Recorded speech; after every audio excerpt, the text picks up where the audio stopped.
Momento Catequético, com Dom Paulo César Costa, arcebispo de Brasília. Amados e amadas de Deus, estamos celebrando esse terceiro domingo da Páscoa. O tempo da Páscoa já vai adiantado. É a alegria pascal, a alegria da certeza de que o Senhor ressuscitou e está no meio de nós. Temos diante de nós um texto tirado do Evangelho de São Lucas, do capítulo 24, dos versículos 35 a 48. Naquele tempo, os 2 discípulos contaram o que tinha acontecido no caminho e como tinham reconhecido Jesus ao partir o pão. Amados e amadas de Deus, é a continuação do texto dos discípulos de Emaús. Os discípulos reconheceram o Senhor e voltaram para Jerusalém. Voltaram para contar para os outros que tinham se encontrado com o Senhor, como tinham reconhecido Jesus ao partir o pão. Voltaram para Jerusalém, porque é em Jerusalém que a comunidade estava reunida, é em Jerusalém que os apóstolos estavam. Eles tinham se afastado da comunidade. A comunidade é fundamental na vida de fé. A comunidade é fundamental na vida cristã. Ainda estavam falando quando o próprio Jesus apareceu no meio deles e disse: "A paz esteja convosco." Eles ficaram assustados e cheios de medo, pensando que estavam vendo um fantasma. Mas Jesus disse: "Por que estáis preocupados? E por que tendes dúvidas no coração?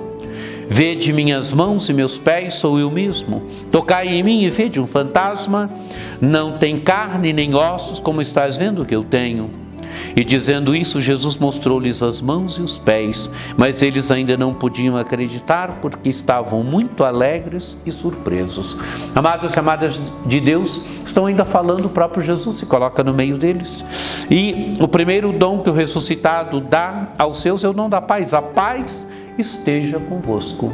E os discípulos ficam assustados, pensam estar vendo um fantasma. E Jesus então precisa agora mostrar que ele não é um fantasma, que é ele mesmo. Mostra as mãos, mostra os pés para os discípulos, quer dizer, é ele mesmo que foi crucificado e agora está ressuscitado, está vivo. Amados e amadas de Deus, este elemento parece assim um elemento marginal, mas não é não.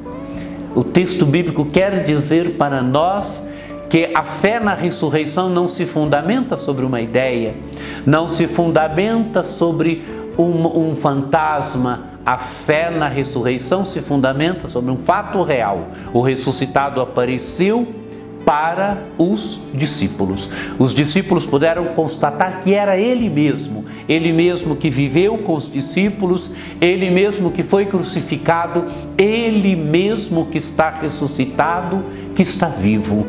Aí se fundamenta a fé na ressurreição.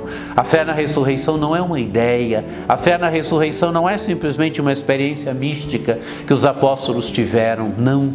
A fé na ressurreição se fundamenta sobre um fato concreto. O ressuscitado apareceu para os discípulos. Eles constataram que era ele mesmo, que era o Senhor mesmo que tinha sido crucificado e que agora está ressuscitado, que está vivo. Viram suas mãos, seus pés e agora não podiam acreditar porque estavam muito alegres e surpresos.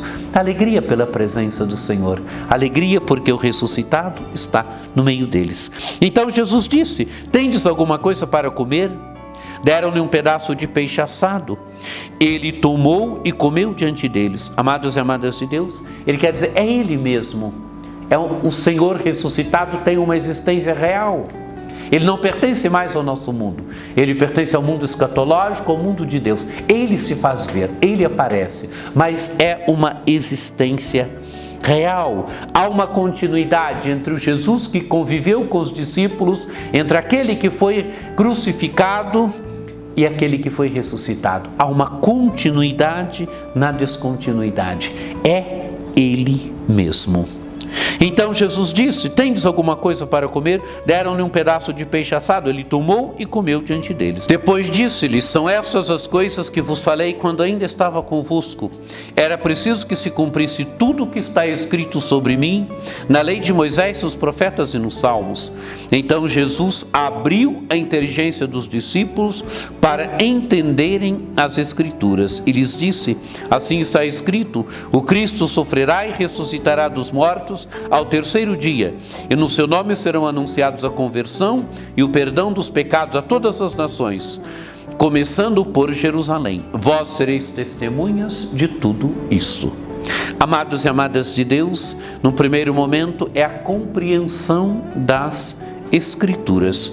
Jesus mostra que era preciso que se cumprisse nele a lei de Moisés, quer dizer a Torá, os profetas, os salmos, que a Escritura se cumpre nele.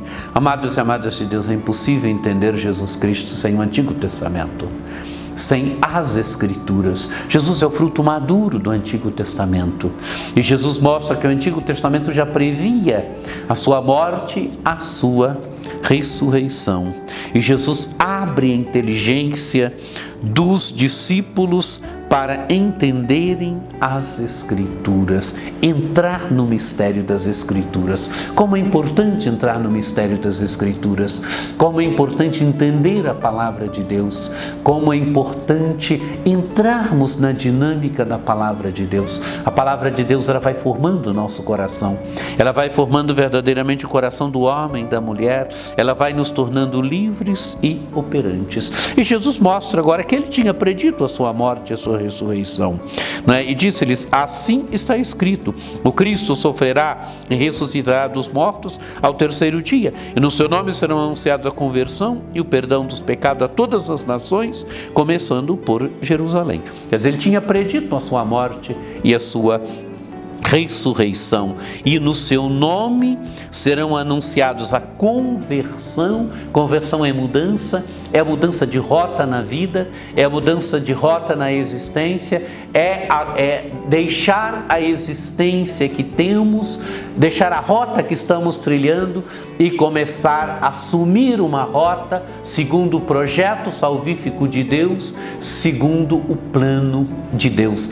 A conversão implica não viver somente humanamente, mas viver uma existência assumindo o projeto salvífico de Deus e o perdão dos pecados a todas as nações, começando por Jerusalém. Quer dizer, é a salvação de Deus, amados e amadas de Deus, é a conversão, é o perdão dos pecados que é anunciado a todas as nações, quer dizer, a todos os povos.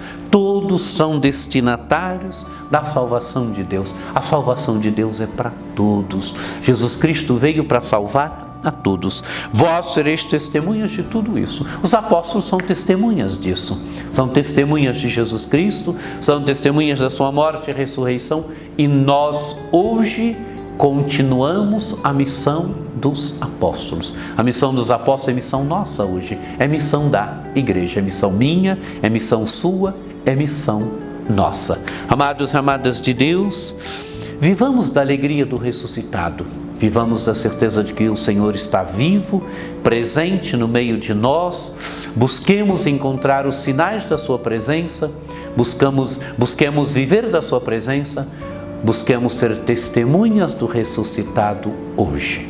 Que você tenha um domingo muito abençoado, que por intercessão de Nossa Senhora Aparecida desça sobre todos vós a bênção do Deus Todo-Poderoso, que é Pai e Filho e Espírito Santo. Amém. Momento Catequético, com Dom Paulo César Costa, arcebispo de Brasília.